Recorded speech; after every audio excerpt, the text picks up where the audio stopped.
Hey everyone, it's the Tiny One back with another video for you, and today is the 14th of August 2019 and the NDA for this card is tomorrow, the 15th of August, but it's only just arrived. Now I need a couple of days straight just to do the testing and another day to do the writing and then some time to make the video, so I'm never going to be able to meet the NDA, so I thought you would like a quick box opening of the Powercolor 5700XT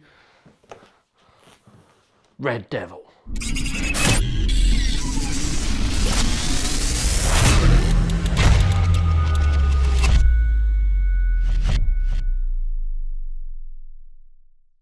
We take a look inside the box. Now this is a magnetic flap. We all like flaps, don't we boys? Even if you're into planes you like flaps. So I'm not sure what that's all. It's just to let you know what's going on. So here we go. Dual BIOS switch, back 1.5mm thick back plate, stronger components, better performance. So it's got Dr. Moss for superior power efficiency. 6mm heat pipes, 30% more heat sink surface area, RGB on it, dual zone RGB. There we go. But do you know what I mean? It doesn't particularly need to be in there. It's actually quite nice though. I think that would look good in a frame. It's gloss black over the top. It's a shame it's not red like that though, because that, like I said, that would actually look really nice in a frame. So this is a mouse pad apparently, rubber base. Yeah, let's have a look. I will pull it out.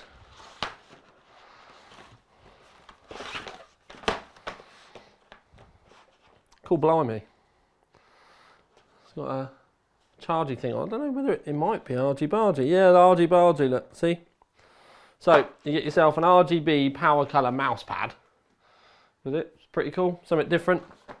This is all where it starts getting nuts. I've already had a look at this. So you get yourself a Red Devil sticker. That's going in my sticker drawer.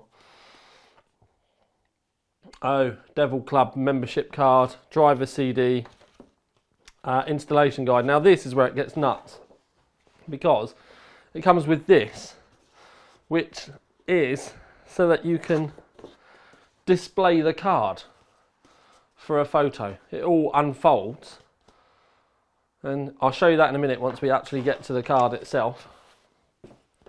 So we bury down a little bit further and then we get our first glimpse of the card.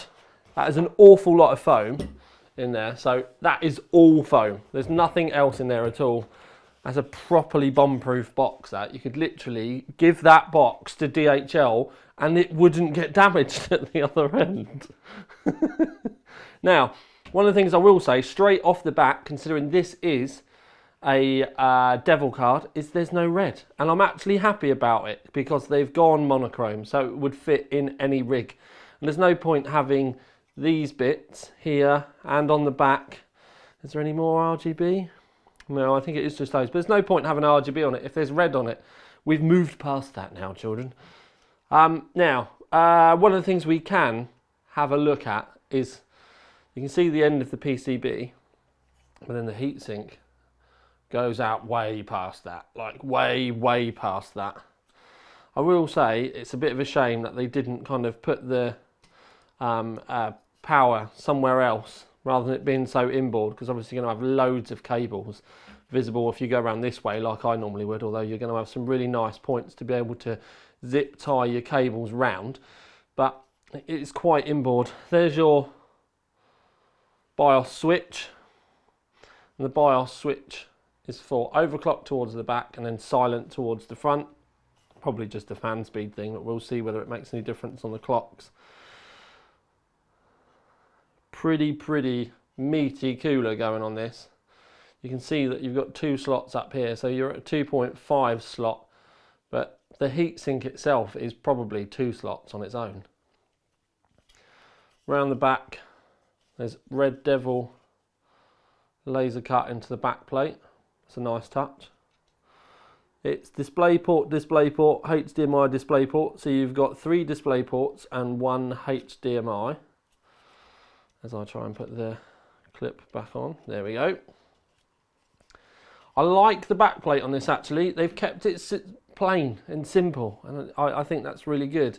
One of the things I will say though is they've cut out around the back of the core itself, which is normally the part that gets really hot. So if they'd have put some thermal pad on that, I don't know, it makes me think that they could have maybe cooled that down a little bit more with the backplate, because looking around, I'm not seeing any actual contact points with the backplate at all. So that backplate is just for looks and rigidity, and it's not actually doing any cooling. Anyway, we did say about the stand. Now that's got to be one of the more random inclusions from a vendor that I've ever seen. You get some random stuff from AMD at times, like you can see that you've got the Vega up there that's on a stand that they sent with an RGB thing, but that only goes out to the press, whereas everyone's going to get that. I suppose if you've got an old Powercolor card that you're not selling, it'd be a nice thing to put on the, you know, on display behind it, but it's literally for a photo opportunity. So that is in the box that you can take a picture of your card before you put it in your system. Yeah, it's certainly an interesting one. Points for effort though, I suppose. Now I'm now going to start testing this. So I've not done anything at the time of the video, and it means that you're not going to get a full review till later. So keep an eye on the main channel, OC3D TV, and I will get the video up as soon as I can do.